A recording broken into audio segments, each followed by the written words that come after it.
Hey there and welcome back to Mass Effect 2. My name is Pete and today we complete the second half of the recruitment mission for Thane Krios, an assassin who we have tracked all the way to the Dantius Towers here on Ilium. In the last episode we met with an Asari named Seryna, who Thane had also contacted earlier. Seryna told us that a while ago she was running security for Nassana Dantius and that Thane had planned to kill Nassana. Nassana herself, who we already had a run-in with in Mass Effect 1, has retreated to the penthouse of one of her two Dantius Towers, while we, in pursuit of Thane, made our way up the other tower. And that is where we still are as we pick things back up today, equipped with a brand new sniper rifle accompanied by Garrus and Miranda, and right in front of an elevator that will get us up to the upper levels.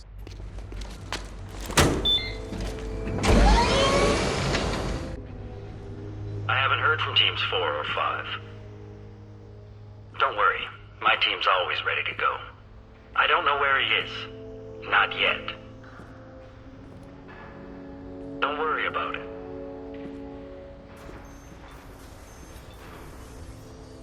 We don't need any reinforcements. I'll take care of it. It's under control. I'll go down there myself. Turn around. Very slow. Damn it. Right, so we can get 2 free Renegade points here by selecting the option at the bottom, and I think it's a good idea to clarify that we're not here to joke around. Tell me where the assassin is and I might let you live. If I knew that, I wouldn't be wasting my time talking to you. You're not one of Nassana's mercs. Who are you? Now here we have a choice regarding morality points, and so we're going with the Paragon option at the top and try to negotiate our way into a bit more information. Answer my questions and I'll let you go. Look, pal. Even if I knew where he was, I wouldn't tell you. Not the answer I was looking for. I've got nothing more to say to you. If you shoot me, my team's right through there. They'll be all over you. As you just saw, we avoided the Renegade interruption, because instead we can now get 5 Paragon points with the dialogue choice that follows. I don't think we need to kill any more mercenaries than necessary, so let's use the charm option here to get some answers. Is a little information really worth dying over? He's Nassana? No. I suppose not. Okay, look. Last I heard, the assassin was down on the mezzanine. But the teams on the bridge think they might have spotted him. Nobody knows for sure. Get out of here. I'm going.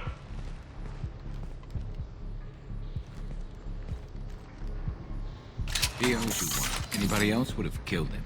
Right, that was not exactly what I would call valuable information, but at least we know that Thane has not reached Nassana yet. Before we continue, we can quickly grab the datapad on the floor here, which appears to contain information for a certain Kirosa family.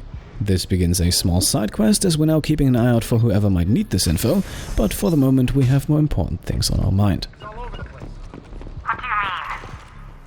We've got reports of him on multiple levels. We think he's traveling through the ducts. I'm not paying you to think. Just find him, now! Come on, she'll be throwing us to the dogs next. Right, so we have a few mechs in the area in front of us, however they have not activated yet, and so we can get the drop on them and take this first group out before it can react. The same combination of a Loki and a Fenris mech is now approaching from the right side as well, but once again they are easily taken out.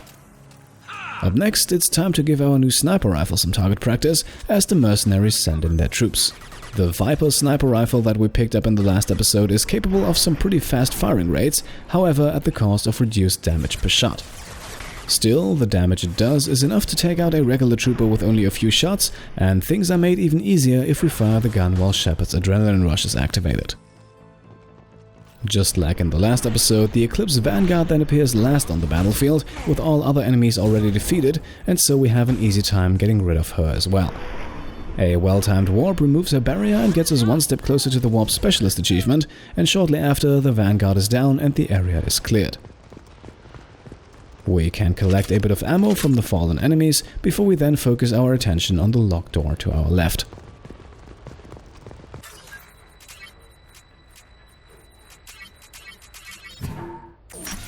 Are you guys alright in here? Get back! Get back! I'll shoot! Relax. Don't do anything you'll regret. I don't want to hurt you, but I will. I said get back! I'll do it! Please, don't make me do it. Right, so once again we skip the Renegade Interrupt in favor of the Paragon option that follows. The interruption would have knocked the Salarian out, but instead we can now get 5 Paragon points with the Charm option. Hey, I'm not the bad guy here. What's your name? I'm Talon. Don't come any closer. Talon, I'm Commander Shepard. I don't work with the mercs and I don't want to hurt you. I'm here to help. Alright. Here. I don't feel so... Talon! He's my brother. I just want to see if he's alright. Are you the ones who shot the merc? Another morality choice follows with 3 different ways of saying that we didn't kill the guy, but let's stick to the top again for 2 more Paragon points. It wasn't me. Your brother didn't do it? No, Talon was standing here with me.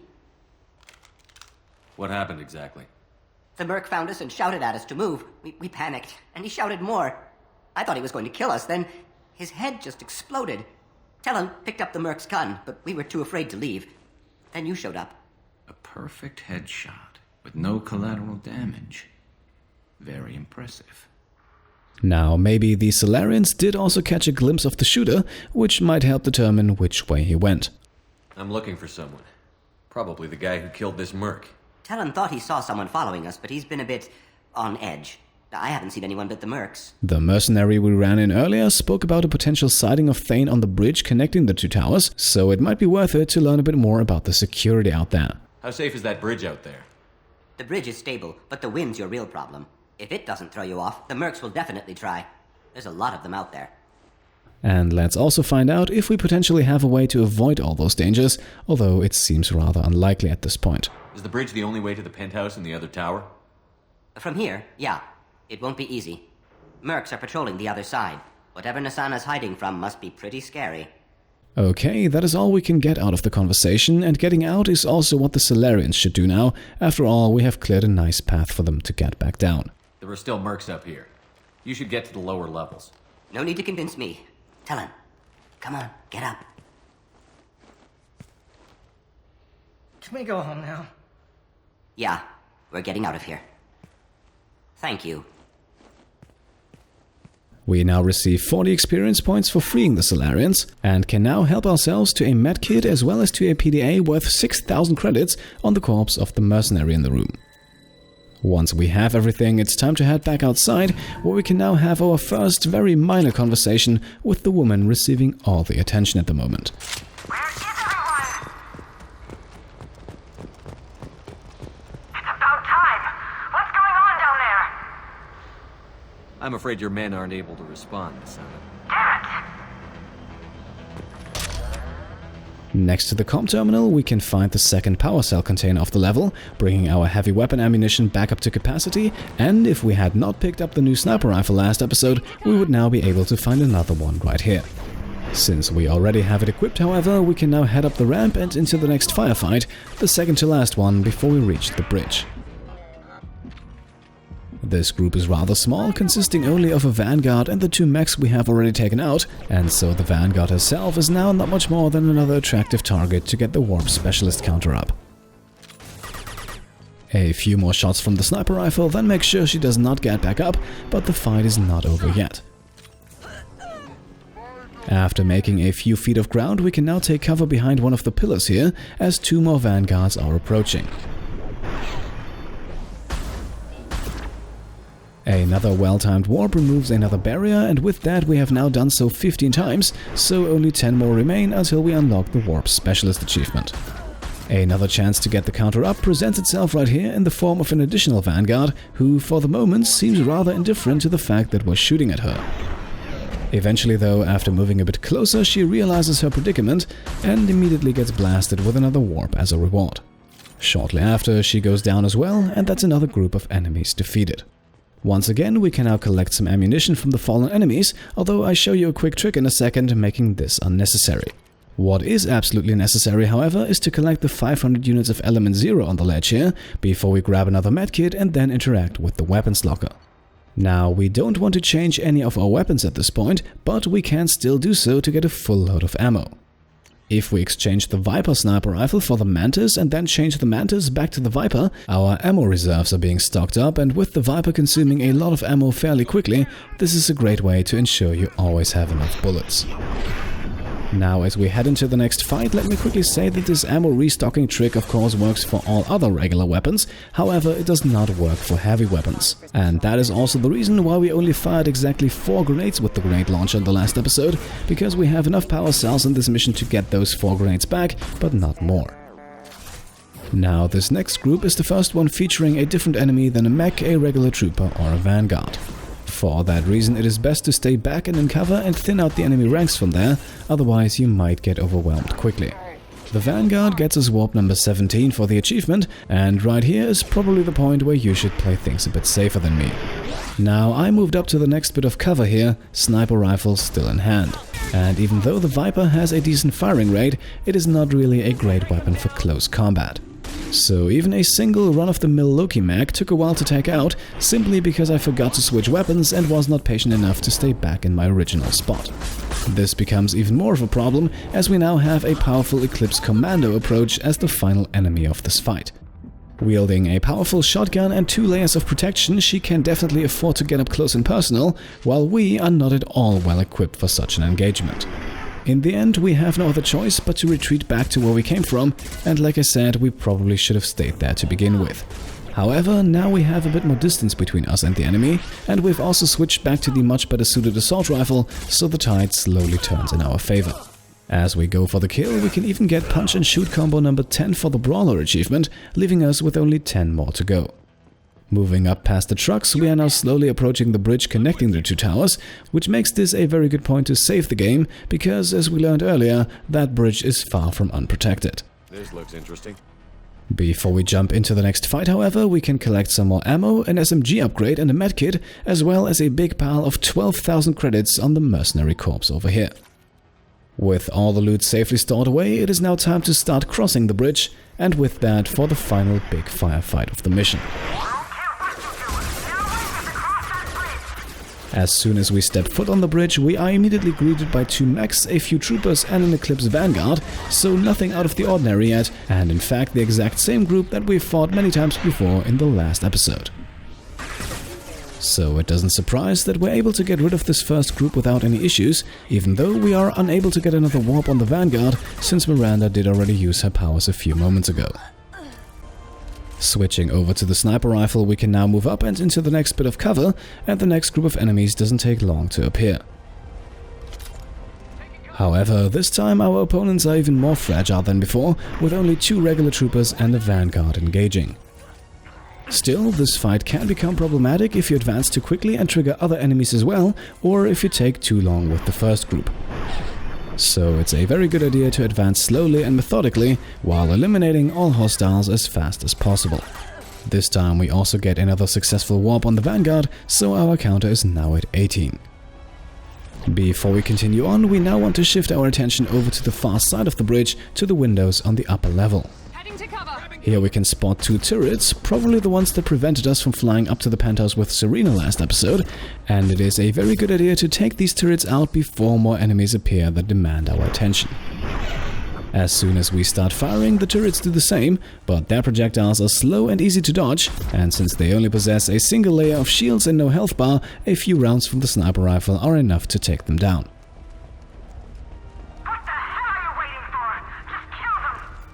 Climbing up onto the truck, we now have more company arriving. However, they can no longer rely on support from their turrets, which gives us some breathing room and even a nice tactical advantage, as we have the high ground at the moment.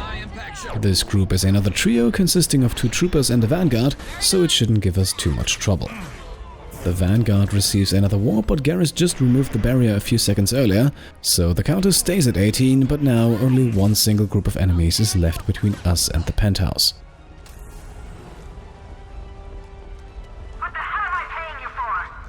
Now, this fight can be a bit tricky, because this time the enemies have an elevated position which overlooks the path that we need to cross to get close to them. From down here we can barely do any damage, unless of course someone is stupid enough to stick their head out for too long, so we really have no other choice but to try and get up to our opponents.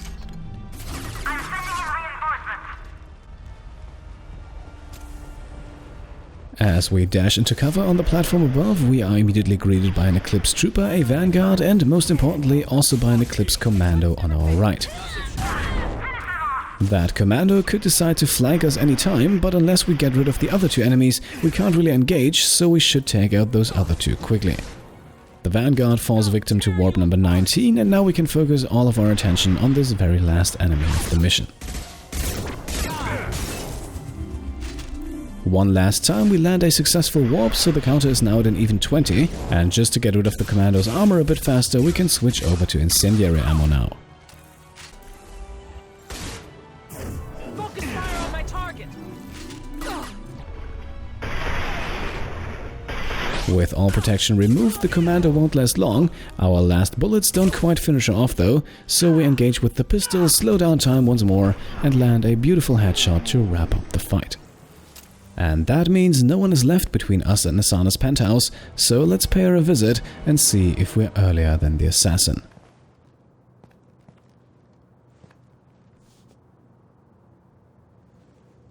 Shepard, but you're dead. I got better. And now you're here to kill me. Now, this dialogue choice only appears because we completed Nassana's assignment in Mass Effect 1, but it also provides us with the chance for morality points, and as usual, we'll go with the Paragon option. You really are paranoid, aren't you? Don't patronize me, Shepard. Charming as ever. I'm sure you find this all very ironic. First you take care of my sister, and now you're here for me. Well, you made it this far. Now what? To get even more morality points out of this conversation, it is very important to pick one of the dialogue options on the left here, and it might be time that we inform Nassana that it is in fact not us who is trying to kill her. You really think I'm here to kill you? Do you have another reason for destroying my tower? Decimating my security? I'm just looking for someone. You expect me to believe that? Is it credits? Is that what you want? Just tell me your price, we can make this problem go away. Now, this is admittedly an intriguing offer, however, we have to decline, because that once again opens up the path for more morality points. Also, even if we showed interest, a deal is sadly never going to happen. All the credits in the world won't make this problem go away, Nassana. Who the hell gave you the right to play God? I may not be perfect, but look at you. We both kill people for money. What's the difference?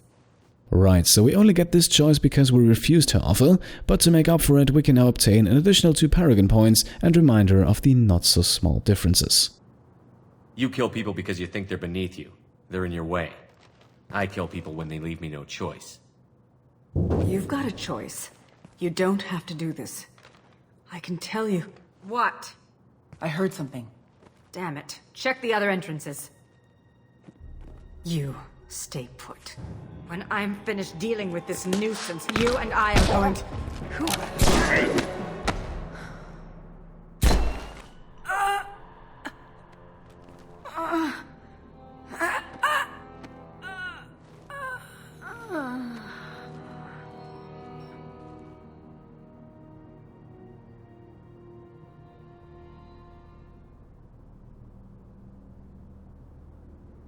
Impressive. You certainly know how to make an entrance.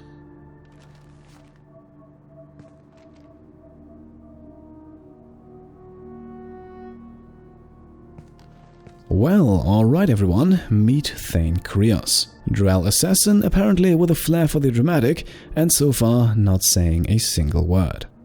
I came a long way to talk to you. One moment. Prayers for the wicked must not be forsaken. No morality points here, so we might as well ask our question.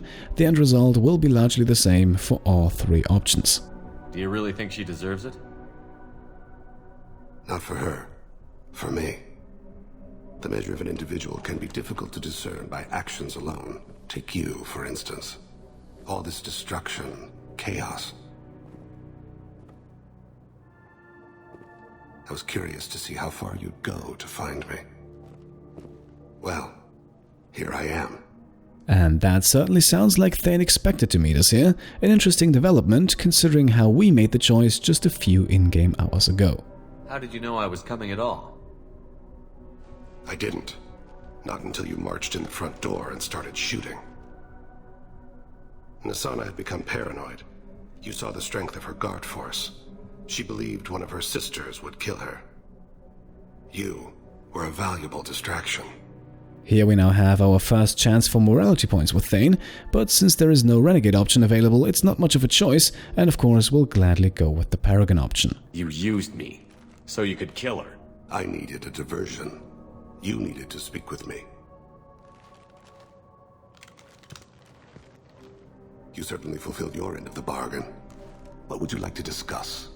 This is once again one of those dialogue choices where the essence of what we say will always be the same, and it's more a matter of how we say that we're going after the collectors. So let's approach this from a perspective of saving lives instead of killing bad guys, and earn 2 more paragon points that way. Someone's been abducting entire human colonies. We're going to stop them. We already know the culprits, a race called the Collectors. I've heard of them. Attacking the Collectors would require passing through the Omega-4 relay. No ship has ever returned from doing so.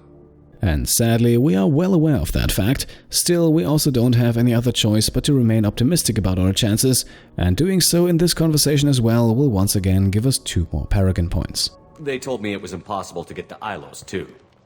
A fair point. You built a career on performing the impossible. This was to be my last job. I'm dying. Low survival odds don't concern me. The abduction of your colonists does. Now, this certainly comes as a bit of a surprise. Thane's dossier never mentioned anything about him being sick, so I think it's obvious that we now have to ask whether his condition is going to be a problem. You're dying. Are you contagious? How long do you have? If you're interested, we can discuss it on your ship. The problem isn't contagious, and it won't affect my work. Well, that is a bit of a relief, although we will definitely have to talk more about this in the future. For now, though, we can grab the final 2 paragon points of the conversation and show our sympathy for Thane's situation. I hadn't heard that. Is there anything I can do? Giving me this opportunity is enough. The universe is a dark place. I'm trying to make it brighter before I die. Many innocents died today. I wasn't fast enough and they suffered. I must atone for that. I will work for you, Shepard. No charge.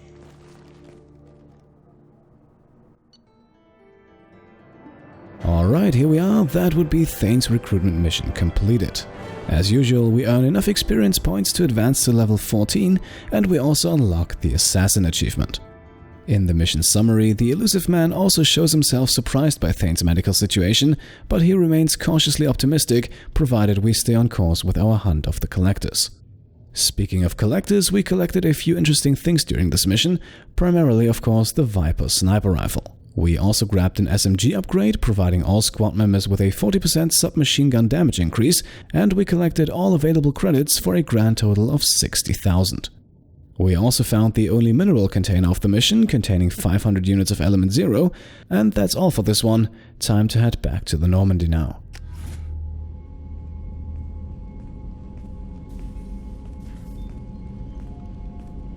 I've heard impressive stories, Krios. Sounds like you'll be an asset to the team. That is, if you're comfortable having an assassin watch your back. I've accepted a contract. My arm is Shepard's. Uh-huh. Don't know about you, but I'm loyal to more than my next paycheck. And not for the first time we see one of our crew members argue with the latest recruit. This time it's Jacob questioning Thane's loyalty, and this gives us the chance to obtain 2 more paragon points. Obviously he is too. He's doing this mission gratis. What's your concern? I don't like mercenaries. An assassin is just a precise mercenary. An assassin is a weapon. A weapon doesn't choose to kill. The one who wields it does. Where shall I put my things? I'd prefer someplace dry if anything is available. The area near the life support plant on the crew deck tends to be slightly more arid than the rest of the ship. Ah, an AI. My thanks.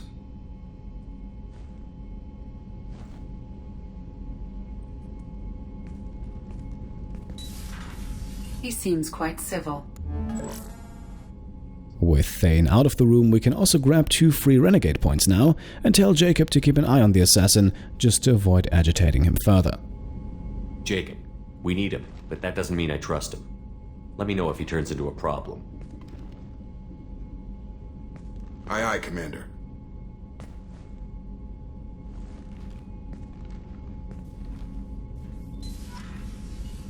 And that's it, that is the mission and this episode officially completed. Now we have the option to talk a bit more to Thane about his sickness, and a few other crew members will also want to talk to us now that another plot mission is completed, but I think for today we can wrap things up right here. I apologize if my voice sounded a bit rough throughout the episode. I am a bit under the weather these past few days, but wanted to get the episode out to finally finish the mission. Now, the next episode will very likely be a bit delayed because I'm getting 2 of my wisdom teeth removed in a few days, and I have a feeling that I won't immediately be able to jump back in front of the microphone afterwards. RimWorld and XCOM will very likely not be affected by that, but the next episode in this series might take a few days longer than usual. With that being said, I hope you enjoyed today's video, and if you did, then I would be happy if you could leave a thumbs up. If you like what I'm doing and want to support me and my channel further, then you can of course subscribe if you haven't already. Alternatively, you can also check out and maybe pledge to the Pete Complete Patreon. Thank you all for watching, and I'll see you next time. Cheers.